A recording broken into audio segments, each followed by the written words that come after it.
అంతర్జాతీయ న్యాయస్థానానికి ప్రధాన న్యాయమూర్తిగా భారతదేశానికి సంబంధించిన జస్టిస్ దల్వీర్ భండారీ నియామకమయ్యారు. ప్రధాని నరేంద్ర మోడీ వ్యూహాత్మకంగా చేపట్టిన ఈ యొక్క వ్యూహరచనే ఈయన నియామకానికి ప్రధాన కారణమని ప్రపంచ దేశాలన్నీ కూడా హర్షం వ్యక్తం చేస్తూ ఉన్నాయి. మొట్టమొదటిసారిగా అంతర్జాతీయ న్యాయస్థానానికి ప్రధాన న్యాయమూర్తిగా భారతదేశానికి సంబంధించిన వ్యక్తి విజయం సాధించడం పట్ల ప్రపంచ దేశాలన్నీ కూడా హర్షం వ్యక్తం చేస్తూ ఉన్నాయి.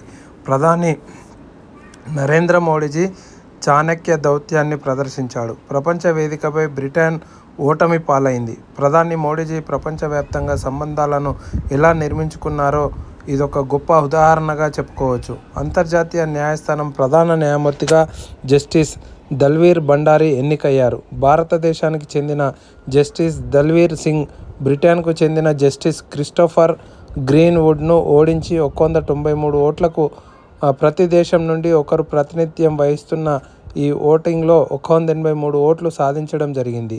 టైటిల్పై బ్రిటన్ 71 ఏళ్ల గుత్తాధిపత్యాన్ని భారతదేశం బద్దలు కొట్టింది. దీన్ని సాధించేందుకు ప్రధాని నరేంద్ర మోడీ విదేశీ వ్యవహారాల మంత్రిత్వ శాఖ గత 6 నెలలుగా తీవ్రంగా శ్రమిస్తున్నాయి.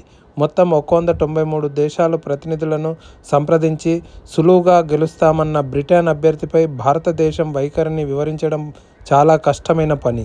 11వ రౌండ్ ఓటింగ్లో జస్టిస్ దల్వీర్ భండారీ జనరల్ అసెంబ్లీలో 193 ఓట్లకు 183 ఓట్లు సాధించడం జరిగింది. అలాగే యుఎన్ భద్రతా మండలిలో 15 ఓట్లు ఉండగా 15కు 15 ఓట్లను జస్టిస్ దల్వీర్ భండారీ సాధించడం జరిగింది. జస్టిస్ దల్వీర్ భండారీ 9 ఏళ్ల పాటు ఈ హోదాలో కొనసాగనున్నారు.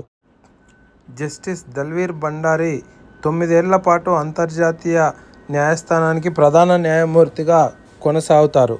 మొత్తానికి భారతదేశానికి 183 దేశాలు ఏకంగా ఒకే వ్యక్తికి ఓటేశాయంటే ఇది అంత ఆషామాషి కాదు.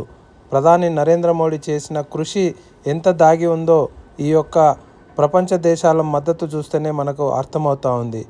మన భారతదేశానికి స్వతంత్రం వచ్చి 70 సంవత్సరాలు దాటిన తర్వాత కూడా ప్రధాని నరేంద్ర మోడీజీ ప్రపంచవ్యాప్తంగా ఉన్న దేశాలతో ఎంత మర్యాదగా, గౌరవంగా మరియు సత్సంబంధాలను ఎంత గొప్పగా ఏర్పరచుకున్నారో చెప్పడానికి ఈ యొక్క అంతర్జాతీయ ప్రధాన న్యాయమూర్తి గెలిపే గొప్ప ఉదాహరణగా చెప్పుకోవచ్చు. Hats up to Modiji.